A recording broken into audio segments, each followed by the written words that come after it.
So students, ഇനി നമ്മൾ കാണാൻ പോകുന്ന നിങ്ങളുടെ HTML പ്രോഗ്രാം 18th പ്രോഗ്രാമാണ്. അതായത് ഒരു അൺഓർഡർഡ് ലിസ്റ്റ് കൊണ്ടുവരാനായിട്ടുള്ളൊരു പ്രോഗ്രാമാണ്. അപ്പം വളരെ സിമ്പിളായ ഒരു പ്രോഗ്രാം ആണ് അൺഓർഡർഡ് ലിസ്റ്റ് കൊണ്ടുവരാനുള്ളത്. അപ്പം അത് നമുക്കൊന്ന് നോക്കാം.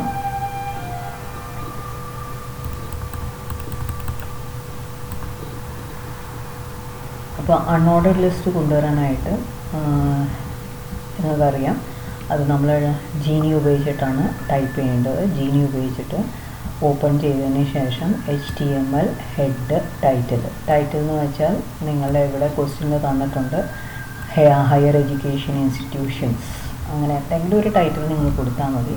ഇപ്പോൾ ഞാനിതൊന്ന് റൺ ചെയ്ത് കാണിക്കാം എന്താണ് ഈ അൺഓർഡർഡ് ലിസ്റ്റ് എന്ന്. അപ്പോൾ റൺ ചെയ്യുമ്പം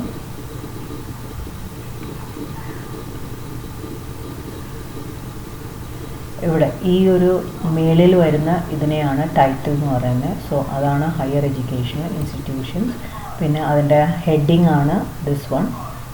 അത് ഏതെങ്കിലും ഒരു ഹെഡിങ് ടാഗ് വെച്ചിട്ട് H1 തൊട്ട് H6 വരെയുള്ള ഏത് ടാഗ് വേണമെങ്കിലും നിങ്ങൾക്ക് ഉപയോഗിക്കാം. പിന്നെ ഇതിൻ്റെ ബാക്ക്ഗ്രൗണ്ട് കളറാണ് സിയാൻ. പിന്നെ ഈ ബുള്ളറ്റ് സെറ്റ് വരുന്നതിനെയാണ് നമ്മൾ അൺഓർഡർഡ് ലിസ്റ്റ് ടാഗ് എന്ന് പറയുന്നത്. ഇങ്ങനെ ഡോട്ട് ഇട്ടിട്ടൊക്കെ വരുന്നതിനെയാണ് അൺഓർഡർഡ് ലിസ്റ്റ് എന്ന് പറയുന്നത്. അപ്പോൾ അത് എങ്ങനെ ചെയ്യാമെന്നാണ് നമ്മൾ കാണാൻ പോകുന്നത്.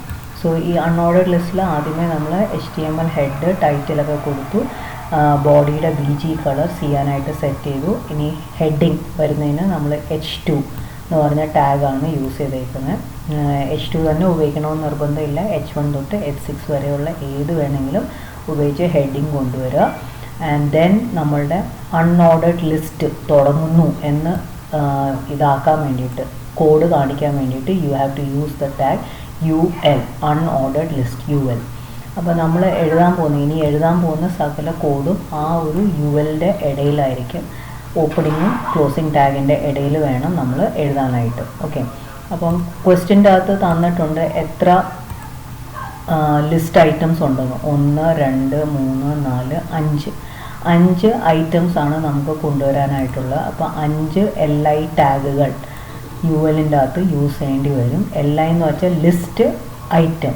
ഈ ലിസ്റ്റിലുള്ള ഓരോ ഐറ്റത്തിനെയാണ് നമ്മൾ LI വെച്ചിട്ട് കാണിക്കുന്നത്. അപ്പോൾ first item Indian institute technology of Palakkad, അതൊരു LIയിൽ കൊടുക്കണം, ഓപ്പണിങ്ങും ക്ലോസിങ്ങിൻ്റെ ഇടയിൽ. അടുത്ത LIയും അങ്ങനെ തന്നെ കൊടുക്കുക. അടുത്ത ലിസ്റ്റ് ഐറ്റം കൊടുക്കുക.